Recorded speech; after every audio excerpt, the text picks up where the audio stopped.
यहाँ पर एक क्वेश्चन है, the number of gram molecules, है ना, number of gram molecules of oxygen, यानी यहाँ पर O2 की बात हो रही है, इन 6.02 इंटू 10 की पावर 24 CO मॉलिक्यूल्स, यानी 6.02 इंटू 10 की पावर 24 CO मॉलिक्यूल्स में ऑक्सीजन के कितने ग्राम मॉलिक्यूल्स हैं। ठीक है ना, मॉलिक्यूल्स की बात चल रही है। तो यहाँ पर आंसर होगा बी, 5 ग्राम मॉलिक्यूल्स। ये किस तरह से होगा, आइए हम देखते हैं। तो इतना तो हम जानते हैं कि अगर किसी भी मॉलिक्यूल का अगर 1 मोल है, ठीक है ना, क्या है, 1 मोल है किसी भी मॉलिक्यूल का, ठीक है ना, तो 1 मोल होता है 1 ग्राम मॉलिक्यूल के बराबर, 1 ग्राम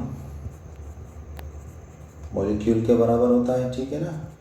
और ये 1 ग्राम मॉलिक्यूल में जो है नंबर ऑफ मॉलिक्यूल्स कितने होते हैं, यानी 1 मोल में या 1 ग्राम मॉलिक्यूल में नंबर ऑफ मॉलिक्यूल्स कितने होते हैं, 6.023 इंटू 10 की पावर 23 एवोगैड्रो नंबर के बराबर मॉलिक्यूल्स होते हैं, ठीक है। तो यहाँ पर क्या है कंडीशन कि CO के कितने मॉलिक्यूल्स हैं, 6.02 इंटू 10 की पावर 24, यानी अगर हम ये 6.023 इंटू 10 की पावर 23 में 10 का मल्टीप्लाई कर दें तो ये 23 का कितना हो जाएगा, 24। इसका मतलब यहाँ पर CO के कितने मोल्स हैं, 10 मोल्स हैं, ठीक है ना। यानी ये 6.02 इंटू 10 की पावर 24 में CO के कितने मोल्स होंगे, 10 मोल्स, ठीक है ना, क्योंकि ये एवोगैड्रो नंबर होता है।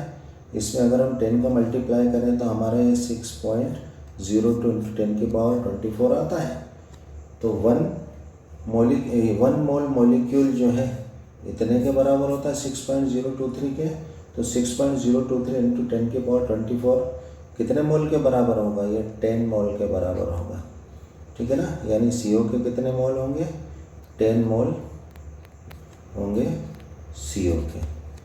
तो CO के कितने मोल होंगे इसके अंदर, 10 मोल होंगे, ठीक है। तो जैसा कि अभी हमने देखा 1 मोल मॉलिक्यूल कितने, 1 ग्राम मॉलिक्यूल के बराबर होते हैं, तो 10 मोल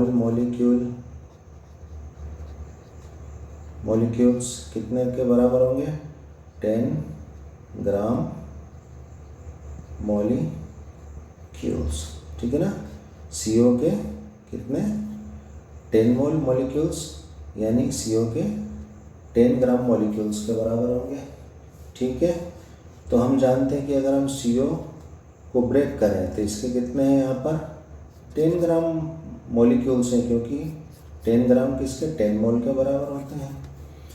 तो 10 ग्राम जो है CO, इसको अगर हम ब्रेक करें तो एक C और एक O मिलेगा, यानी 1 मोल किसका मिलेगा, CO का 1 मोल है, तो 1 मोल कार्बन का और 1 मोल ऑक्सीजन का मिलेगा, यानी 10 ग्राम कार्बन के मिलेंगे एटम के, और 10 ग्राम 10 ग्राम किसके, ऑक्सीजन एटम के मिलेंगे, ठीक है ना।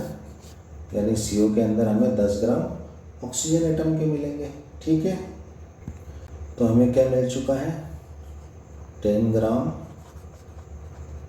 एटम्स ऑफ O, ऑक्सीजन के 10 ग्राम एटम्स मिल चुके हैं। लेकिन हमें क्या पूछा जा रहा है यहाँ पे, ग्राम मॉलिक्यूल्स ऑफ ऑक्सीजन, यानी ऑक्सीजन के मॉलिक्यूल को पूछा जा रहा है, ठीक है ना। तो 10 ग्राम एटम्स ऑफ O किसके बराबर होंगे, हम जानते हैं कि O2 में कितने एटम होते हैं, 2 एटम होते हैं।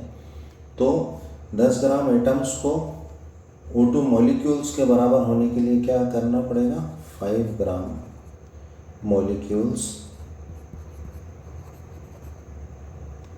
ऑफ O2 के होना पड़ेगा, ठीक है ना, क्योंकि एक O2 में कितने एटम्स होते हैं, 2, यानी 5 इंटू 2, तो हमारा 10 ग्राम, ठीक है ना, ये एटम के बराबर जो है O2 का मॉलिक्यूल हो जाएगा, ठीक है। तो यहाँ पर हमारा आंसर ये 5 ग्राम मॉलिक्यूल्स आ जाएगा, ठीक है। Thanks for watching.